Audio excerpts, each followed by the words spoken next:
আর একটা দিন পরই রথযাত্রা উপলক্ষে জগন্নাথ দেবের আরাধনায় মেতে উঠবেন বহু মানুষ। তবে এবার জানবেন এক অন্য জগন্নাথের গল্প। পূর্ব বর্ধমান জেলার বাসিন্দা এই জগন্নাথেরও জন্ম থেকেই দুটো হাত নেই, তবে হাত ছাড়াই যেন তিনি অসাধ্য সাধন করে দেখিয়ে দিয়েছেন। হাত না থাকার কারণে যে মানুষটাকে নিয়ে একসময় অনেকে মজা খিল্লি করত, সেই হাত ছাড়া জগন্নাথ বাউরি আজ প্রধান শিক্ষকের দায়িত্ব সামলাচ্ছেন। হাত নেই তো তাতে কি, পায়ের আঙুলের ফাঁকে চক নিয়ে পা দিয়েই লেখালেখি করেন ব্ল্যাকবোর্ডে, শিক্ষাদান করেন বিদ্যালয়ের মধ্যে। পূর্ব বর্ধমান জেলার আউশগ্রাম 1 নম্বর ব্লকের বেলুটি গ্রামের বাসিন্দা জগন্নাথ বাউরি। বর্তমানে তিনি আউশগ্রামের জয়কৃষ্ণপুর প্রাথমিক বিদ্যালয়ের প্রধান শিক্ষকের দায়িত্ব সামলাচ্ছেন। জগন্নাথ বাবু বলেন, অবশ্যই হয়, আক্ষেপ তো হয়। আমি একবার পুরী গেছিলাম এবং আমি খুব কষ্ট পেয়েছিলাম। আমি গেছিলাম, তা বন্ধু নিজে রথের রশি টানলো, আমি নির্বাক অসহায় মতো দেখলাম, যেহেতু আমার হাত দুটো নেই। হ্যাঁ, তিনি তো একজন দেবতা।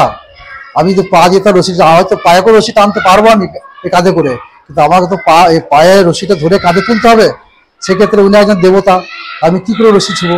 তাই আমার বিবেক থেকে আমি পিছিয়ে পড়লাম। জন্ম থেকেই তার দুটি হাত নেই, 2 পা তার ভরসা। পা দিয়েই চামচে করে খাওয়া সারেন, আবার পা দিয়েই স্কুলের ব্ল্যাকবোর্ডে চক ডাস্টার দিয়ে পড়ুয়াদের পড়ান। 1 দশকেরও বেশি সময় ধরে আউশগ্রামের জয়কৃষ্ণপুর প্রাথমিক বিদ্যালয়ে পা দিয়েই তিনি স্কুলে পড়াশোনা করেন। এমনকি পা দিয়েই চায়ের কাপ ধরে চা খান জগন্নাথ বাবু।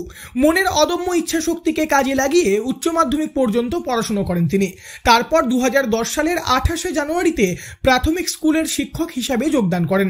চাকরি পাওয়ার আগে ইন্টারভিউ বোর্ডে প্রশ্নকর্তাদের বোর্ডে পা দিয়ে লিখে তার পারদর্শিতা বুঝিয়ে দিয়েছিলেন। দুটো হাত না থাকায় তার মা ছেলের নাম রেখেছিলেন জগন্নাথ। জয়কৃষ্ণপুর প্রাথমিক বিদ্যালয়ের শিক্ষক চন্দন মণ্ডল বলেন, পায়ে লেখা বা পায়ে দিয়ে অন্য কোনো কাজ করা, এটা আমাদের কাছে এখন খুব স্বাভাবিক মনে হয়ে থাকে। কেউ প্রথম দেখলে তার একটা আশ্চর্য লাগবে যে ওর হাতটা নেই, অথচ পা দিয়ে কি করে কাজ করে। তো এখন আমরা ওর সঙ্গে এমন কিছু কাজ দেখেছি, খাওয়া থেকে শুরু করে অফিসিয়াল কাজ, লেখালেখি, বোর্ড ওয়ার্ক, প্রত্যেকটা জিনিস এত সাবলীল করে যে আমাদের মনে হয় না যে ওর এটাতে কোনো কিছু সমস্যা হয়। একদম অভ্যস্ত হয়ে গেছে। ছোট থেকেই সেই প্রতিবন্ধকতা কাটিয়ে উঠে জগন্নাথের কিছু করার মানসিকতা ছিল অদম্য।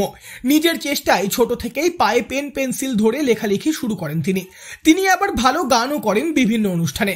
শুধু তাই নয়, স্কুল ছুট কমাতে এলাকায় অভিভাবকদের বাড়ি বাড়ি গিয়েও বোঝান তিনি। পাশাপাশি খেলাধুলোর জন্যও পড়ুয়াদের উৎসাহ যোগান জগন্নাথ বাবু। পূর্ব বর্ধমান থেকে বনোয়ারিলাল চৌধুরী, লোকাল 18 বাংলা।